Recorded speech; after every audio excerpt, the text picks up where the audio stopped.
Constantine can rightfully claim the title of great, for he turned the history of the world into a new course and made Christianity, which until then had suffered bloody persecution, the religion of the state. And so, as people from around the Roman Empire entered the Christian church, they brought with them many of their former pagan beliefs and practices.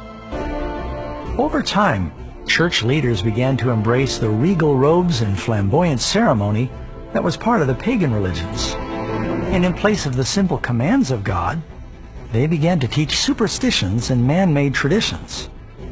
Now, instead of the Christian church converting the heathen world, the pagans were converting the church. You're trying to Christianize an empire.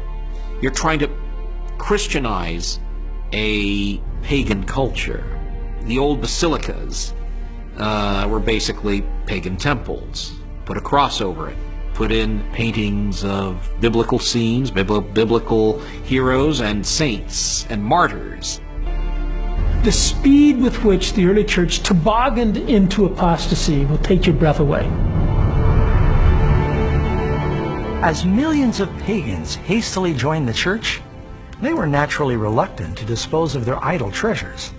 The Romans and the Greeks were so used to being surrounded by symbols of their deities. They began doing the same thing with Christianity. So many of these new converts just relabeled their idols with Christian names, like Paul, Mary, and Peter. A statue of Jupiter became a statue of Peter. And we know that because it has a sun disk right over its head that indicates that this is not Peter, but it's a pagan statue that's been renamed. Instead of Romulus and Remus, hey, why not the martyrs, the great martyrs Cosmas and Damian, right? The representations of Isis, which is originally an Egyptian goddess but has become very Greek already, becomes essentially the representation of Mary carrying her child. You have a mother and child tradition all the way down through history. You have it in Mithraism, you have it in Babylon, you have it all the way back in Persia. It appears that Mary acquired some of the characteristics that were associated with some of these other goddesses. She wears a dark blue coat and she stands on the half moon. She is the mother of all gods. Isis carrying her son Horus. That is the image that gets a new name, and now the name is Mary carrying the child Jesus. Or a depiction of the god Hermes is shown as Christ the Good Shepherd. Asclepius is the iconographic model for a lot of the depictions of Jesus, yes. A young, vibrant god with curly hair down to about here, and a little beard. Soon the statues of the saints and even Jesus began adorning the churches.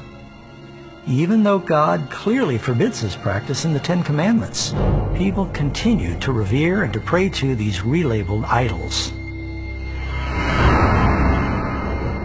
Thou shalt not make unto thee any graven image, or any likeness of anything that is in heaven above, or that is in the earth beneath, or that is in the water under the earth. Thou shalt not bow down thyself to them, nor serve them. Related to the last point is the veneration of Mary, the mother of Jesus. While it is true, Mary was a faithful woman and greatly honored to be his mother, the scriptures teach nowhere that she's to be deified or worshipped. The Bible does not venerate Mary as a special saint. It lifts her up as a pure, wonderful woman used by God to give birth to the Messiah. Yet, at the Council of Nicaea in 325, the Church elevated Mary to the stature of a goddess and co-mediator with Christ. Even as early as the late 4th century, churches were being dedicated to the Virgin Mary. But sadly, these were not the only errors that slipped in during this time. The baptism ceremony was also performed in a lake or a river where a person could be fully submerged, signifying they were fully washed from their sins. The practice of baptism was gradually altered by the Church. Hundreds of years after Christ, sprinkling and pouring was introduced as a more convenient mode of baptism. This actually undermined the powerful symbolism of the service, and it contradicts the example of Jesus, who was baptized by immersion. Another Christian truth that was altered by pagan influence was the Lord's Supper. Jesus instituted the communion service, also known by some as the Eucharist, to be a beautiful yet simple ceremony where his followers would drink unfermented wine and eat unleavened bread. These symbols of Jesus' sinless body and blood are designed to help believers remember the sacrifice and the teachings of Christ. But again, under the influence of heathen rituals, the Holy Communion service was gradually changed by church leaders into a mystical ceremony. In this new ritual, fermented wine was used, and the priest, allegedly, had the power to transform the bread and the wine into the actual body and blood of Christ. Even to the point where later on they say, we are creating God by speaking the words of mystagogy.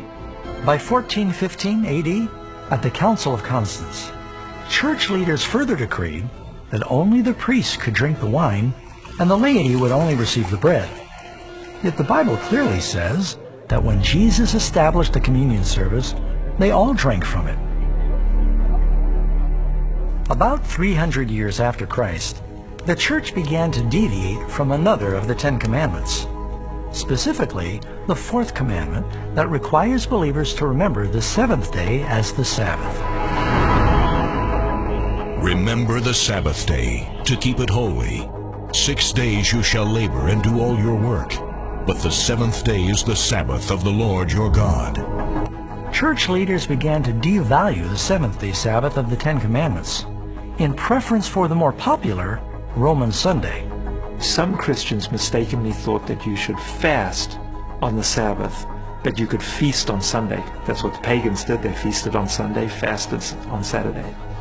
Not a Jewish concept. The Jews fasted Friday and feasted Sabbath. And Christ is resurrected on a Sunday, and there's a very natural tendency, therefore, to mark that and celebrate that. There's a third reason, and that is the influence of sun worship that creeps into the church. And when sun worship begins to creep into the church, Constantine can make use of that to lead to the exaltation of Sunday, the day of the sun, as being the day that people should worship on. This gradual departure from God's law over the centuries has become so widely accepted that most are shocked to learn that Sunday keeping has no foundation in the Bible. In AD 313, Constantine published the Edict of Milan, establishing Sunday as a day of rest. The emperor's Sunday law had nothing to do with Christianity. It was actually to honor the main Greco-Roman sun god called Helios, or Apollo.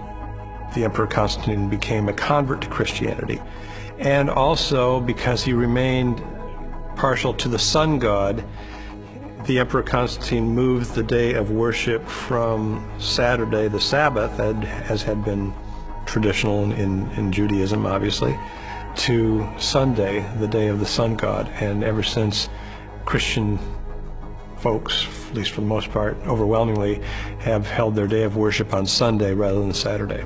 Centuries earlier, the prophet Daniel had foretold a religious power would arise that would think to change times and laws. Within the 10 Commandments, there's only one law that is also a time: the Sabbath. The doctrine of hellfire was also distorted by pagan mythology. In the book of Revelation, the Bible teaches that following the Great Judgment Day, the lost will be cast into a lake of fire. At that time, each person is punished according to what they deserve, and then they're totally consumed and eternally perish. And do not fear those who kill the body, but cannot kill the soul, but rather fear him who is able to destroy both soul and body in hell. For the living know that they will die, but the dead know nothing. The priests began to teach that hell was a place of eternal torment, ruled by the devil, and it began at the moment of death. The fallen church was able to use this frightful concept of never-ending torture to terrorize and manipulate both the king and the commoner. Most tragic of all, this false teaching portrays Jesus as some sort of sadistic fiend. It's encouraged some atheists and agnostics to challenge Christianity and Christianity's idea of a loving God if he does something that is worse than even what Hitler did. No matter what somebody has done, is billions of years of torture fitting the crime? So there have been people who have hated God and have learned to hate God because of this. Another pagan concept that infiltrated Christian thinking was regarding the afterlife. Purgatory is the idea that teaches that at death, some people will enter a temporary hellfire where they're purified for heaven. The idea of purgatory dates back centuries before Jesus' time. Writings from Plato, as early as 400 BC, helped shed light on where this concept of purification and punishment came from. However, purgatory didn't become regarded as an actual place until centuries later. Between 1160 and 1180 AD, theologians developed the doctrine of purgatory, leading to the formal acceptance of it at the Second Council of Lyon in 1274. This doctrine was fabricated to manipulate the masses for financial gain. People were willing to pay huge amounts of money to release a loved one from the tortures of purgatory. Of course, believers could never really be sure when someone left purgatory, so the money kept flowing into the pockets of corrupt priests.